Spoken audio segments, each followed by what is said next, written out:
Well, with that being said, it's best if I leave before the bell rings again. I have to take this opportunity and hope that I can sneak out this time.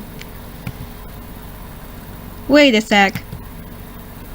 I've already turned around when Luce stops me. She looks nervous and speaks like she's embarrassed about something.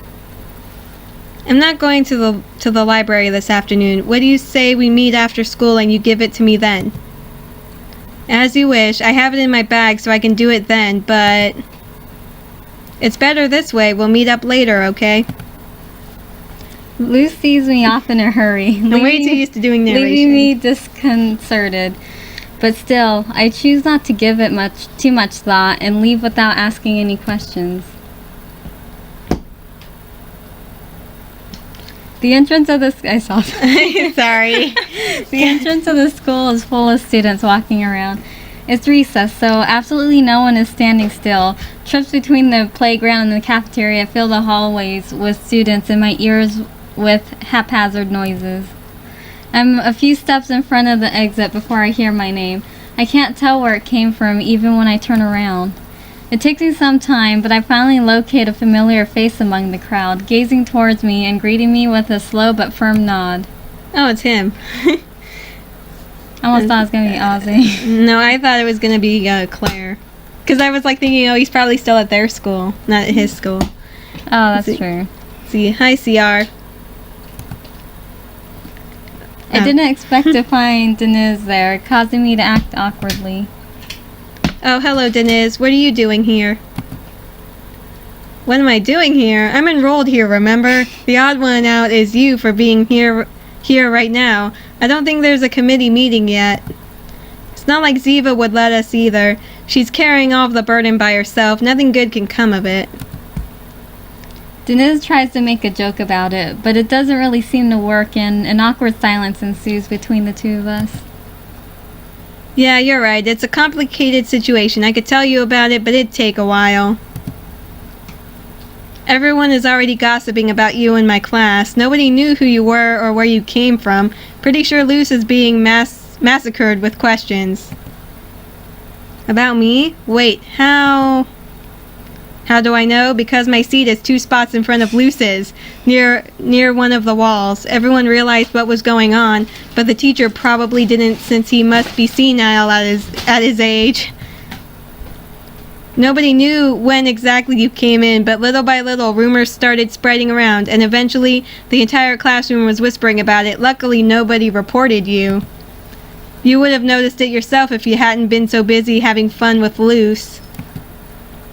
Diniz go ahead. Diniz speaks calmly and with a broad smile, making it exceedingly difficult to discern what the real meaning behind his words is. I simply nod, answering him with the short, meaningless monosyllables, unable to think of any better way to react to this situation. See, I'm happy for you. I know that you're in a hurry, so you don't have to explain it. But as I'm sure you understand, I was pretty surprised when you suddenly appeared in my classroom out of nowhere. We're friends, aren't we? It's normal to be interested. Yeah, sure, we are. I'm sorry, Diniz. I'm afraid that it isn't what you think. If you say so, in any case, try to be more careful next time, and I don't only mean about yourself. I tilt my head and raise my eyebrows, unsure of what exactly he means. I'm talking about Claire. Claire who? No, I'm kidding. A flashback of what happened with Claire and I this morning crosses my mind at the same time that Diniz mentions her. It takes me back. Aback. Anyways, I'll stop bothering you now. See you around. Diniz bids me farewell by taking his hand out of his pocket and lazily waving at me, then walks away while yawning. Good riddance. Now get back to your school. It takes me a while to react. Eventually, I sigh and begin the journey back to my own school. The trip. Sorry. The trip feels like it takes an eternity, and I consider going straight home instead, using the intense pain I feel in my right leg at this moment as an excuse.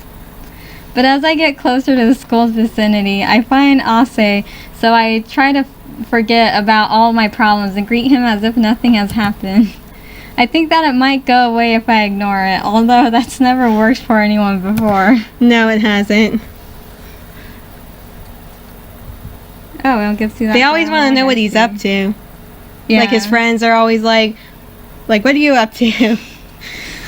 My arms are hanging down perpendicularly, and my head leans up against the back of my chair. I'm engrossed by the sight of the ceiling. Oh, There he is. Do you give up, Campanero? Don't talk, I'm thinking. Give me a minute.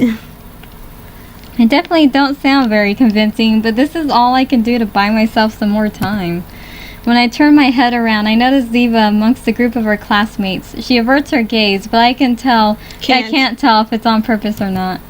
Truthfully, it's been a few days since she's been acting oddly. Normally I wouldn't worry about it, but since it's Ziva, you never know what she's planning. It's then that I inconsiderately call out her name. She skeptically turns her eyes towards me once again and points a finger at herself in shock that I've reached out to her. What, me? Why are you calling Ziva? Because she's our friend. I don't know. There are no rules that forbid us from asking for assistance. That's not fair. Oh. What's wrong?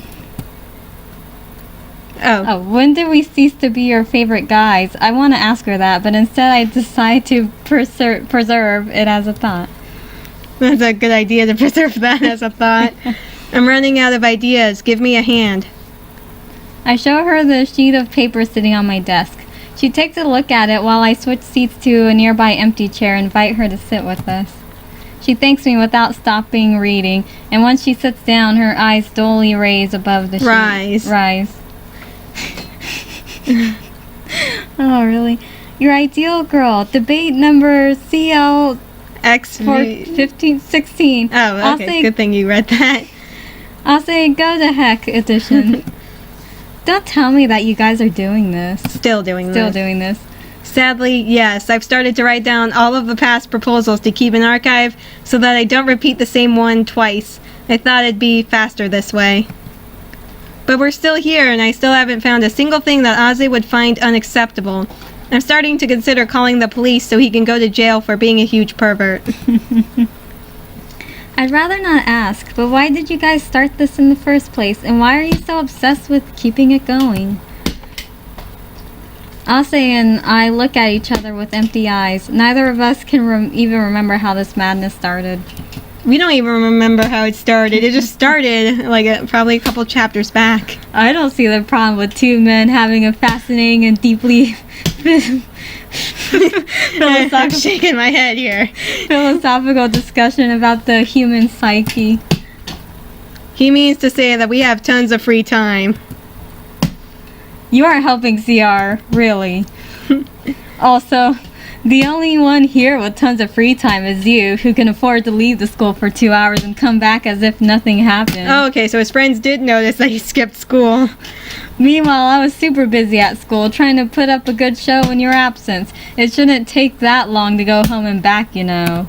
Yeah, well, I got sidetracked by the short little girl in the hat, snuck into her school, sat in her class. Well, not next to the hat girl, but sat next to the other girl. the other girl. Oh, I went to the other side, too. Well, that's what they call it. It's funny that he calls it that. The other side sounds like it has a different meaning, the other side. Yeah. My two friends stare at me, baffled. I ignore them and continue minding my own business. The only things I'm missing now are inanimate objects. So a rock. No. Well, in this case, it should be a statue.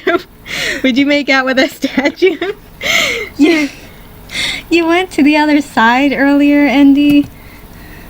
Yeah, and I think it's weird that either of you asked about it, considering how busy both of you are. You would have found out sooner or later from Diniz or Luce anyways. How can I maintain a relationship with the statue? They might have been the...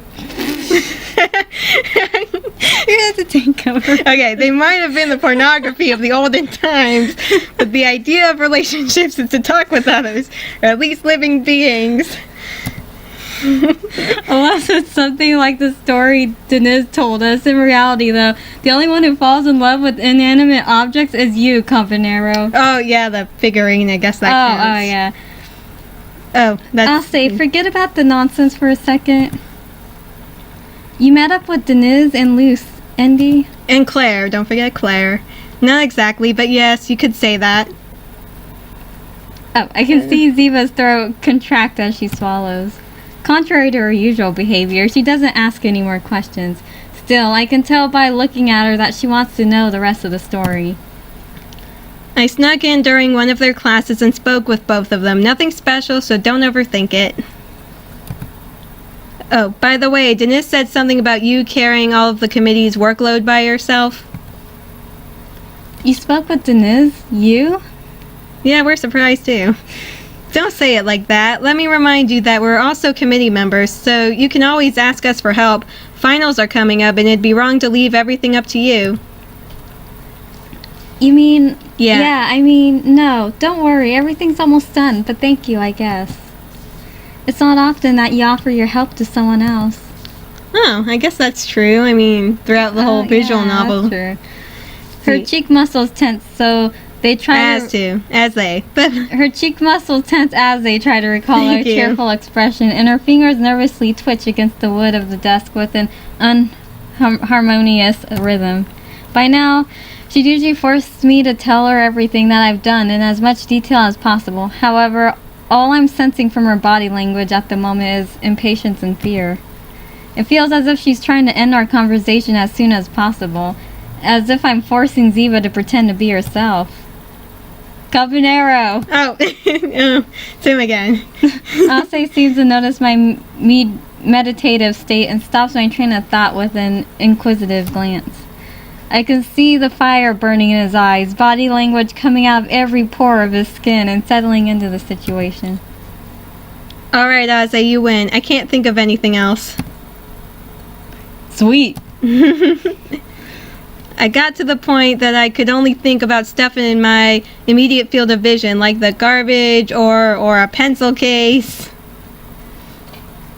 I swing Ausse's pencil case around in my hand while I complain about my defeat. Oh, why are you so silent, Ausse? Me? No, nothing. In short intervals, my friend's eyes shoot toward the object I grasp in my hands. Oh, what's he have? The world suddenly freezes as I place my concerned attention on Ausse and his pencil case. Oh no, you didn't. Never. I mean, never. Yeah. Well, maybe a little. It's just that depending on how you unzip it. Oh, What? I leave the classroom before Ausse can finish his sentence, then return in less than 10 seconds with plastic gloves, a lab coat, and a breathing mask covering my face. Oh, jeez. Oh, evacuate the classroom. Everyone is in danger of getting infected. What is it?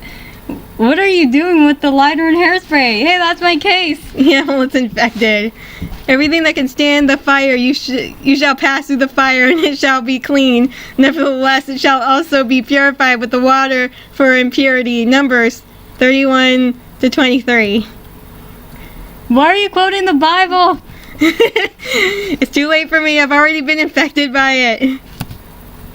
Quick, Ziva, there's not much time left. I need you to amputate my hands before it spreads to the rest of my body. It's my last hope to keep living. Come on, Andy. Just go get the hammer. Oh, that's it. She can't help but raise an eyebrow when I hand her a ruler. Really? That's not sharp enough. And lay my arms across the table as if to wait for her to react. There, do it. Need my saw. She sighs and drops the roller like a guillotine. I contract my wrists inside the lab coat in time to make it appear as if my hands had been cut off. My hands, they're gone. Oh, I won't be able to play video games anymore. Why? Don't worry, Campanero. You can still use your stumps to play mobile touchpad games. It's going to be alright.